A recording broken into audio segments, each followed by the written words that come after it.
सी यसु के अजीम और बाबरकत नाम में मेरी तरफ से सलाम। आज की सुबह के लिए खुदा उनका शुक्र अदा करते हैं। मेरा नाम पादरी अकरम अलीम है और मेरा ताल्लुक़ हैदराबाद सिंध से है। अजीज़ साथियों और दोस्तों, मैं आज खुदा उनके कलाम मुक़द्दस की एक ख़ास आयत आपके साथ शेयर करना चाहता हूँ। इमसाल की किताब का 20वां बाब और उसकी 10वीं आयत में लिखा है, 2 तरह के बाट और 2 तरह के पैमाने, दोनों से खुदावंद को नफ़रत है। जब हम खुदा की ज़ात के मुतल्लिक़ बात करते हैं तो खुदा किसी से नफ़रत कर सकता है, ऐसा तो हम सोच भी नहीं सकते। लेकिन जहाँ हम 2 तरह के बाट और 2 तरह के पैमाने, इन दोनों की मिसाल आप समझ सकते हैं। पैमानों से हम डबल स्टैंडर्ड की बात करते हैं 2 तरह से, यानी एक के लिए मिसाल के तौर पर अपने लिए कोई और पैमाना और दूसरे के लिए कोई और पैमाना। ये है 2 तरह के बाट, मतलब धोखाधड़ी के लिए इस्तेमाल किए जाते हैं 2 तरह के बाट। तो खुदा कहता है 2 तरह के बाट और 2 तरह के पैमाने, इन दोनों से खुदावंद को नफ़रत है। और नफ़रत से मुराद ये नहीं है कि इंसान से नफ़रत है, इंसान के दोगले काम। आज हम दुनिया में देखते हैं बहुत सारे लोगों को जो 2 तरह की ज़िंदगी गुजारते हैं। एक तरफ वो कहते हैं कि मैं ईमानदार हूँ, और दूसरी तरफ जब मौका मिलता है, उसके अपने मफाद की बात आती है या उसकी अपने मतलब की बात आती है, तो वहाँ वो धोखा भी दे देता है, झूठ भी बोल देता है, रियाकारी भी कर देता है। तो खुदा नहीं चाहता कि हम 2 तरह के हों, एक ही पैमाना रखें। अगर मेरे अपने लिए गुनाह का पैमाना जो है वही दूसरे के लिए भी होना चाहिए। नाराज़गी के लिए जो बाट है वो अपने लिए भी और दूसरे के लिए भी होना चाहिए। खुदा नहीं चाहता हम दोगले हों, लेकिन दुनिया भरी पड़ी है दोगले। कोई एक बड़े अहम बंदे की मैं गुफ्तगू सुन रहा था, तो वो कह रहे थे कि इंसान अगर 35-40 साल की उम्र में सच बोलना शुरू कर दे, तो अगर वो 60-70 साल की उम्र तक जीता है तो वो दुनिया में बहुत कुछ अच्छा कर सकता है सच बोलकर।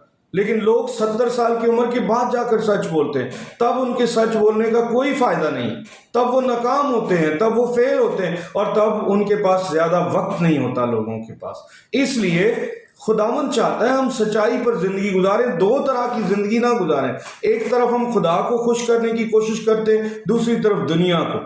दोनों को हम खुश नहीं कर सकते। खुदा चाहता है कि हम एक तरह की ज़िंदगी गुजारें। रियाकारी और दोगलापन, हम समझते हम बड़े कामयाब हैं। मैंने कई दफ़ा अपने दोस्तों, साथियों को, खिदमत गुजार, हम खिदमत भाइयों को भी ये देखा है कि वो दोगलेपन का शिकार होते हैं। किसी एक घर में, पैसे वाले शख्स के घर में इबादत के लिए जाते हैं और वहाँ उसके गुनाहों पर पर्दा डाल रहे होते हैं और खुलकर कलाम की बात नहीं करते, क्योंकि वो समझते हैं कि इससे शायद हम इसे नाराज़ कर लेंगे। लेकिन दूसरी तरफ हम देखें तो वो खुदा को नाराज़ कर रहे होते हैं, खुदा के कलाम की नफी कर रहे होते हैं, जिसका पैगंबर उन्हें बनाया गया है, जिनकी जिम्मेदारी उन्हें दी गई है, वो काम नहीं कर रहे। उस राज़क के खौफ के बजाय इंसानों के खौफ का शिकार हो जाते हैं। खुदा क्या चाहता है? हम इंसानों के खौफ से निकलें और एक तरह की, यानी सच्चाई की जिंदगी गुजारें। 2 तरह की नहीं। दोगलापन खुदा को पसंद नहीं है। 2 तरह से खुदा रियाकारी के, गुनाह के, नाराज़गी के, मुनाफकत के खिलाफ है। वो चाहता है एक तरह की जिंदगी। आप सच्चे हैं तो सच्चाई पर जिंदगी गुजारें, हर एक बात में सच बोलें। ये नहीं कि चंद बातों के लिए सच बोलें और चंद बातों के लिए झूठ भी बोल दें। चंद बातों के लिए बड़े हम मतलब क्या कहना चाहिए, किसी जो हमारे मुखालिफ सोच के होते हैं उनके लिए हम बड़े कवानीन पर अमल करने वाले होते हैं, लेकिन जब हमारे अपने लिए, हमारी ज़ात के लिए, हमारे भाई के लिए, हमारे बच्चों के लिए वही कवानीन हों तो हम दोगलापन करते हैं।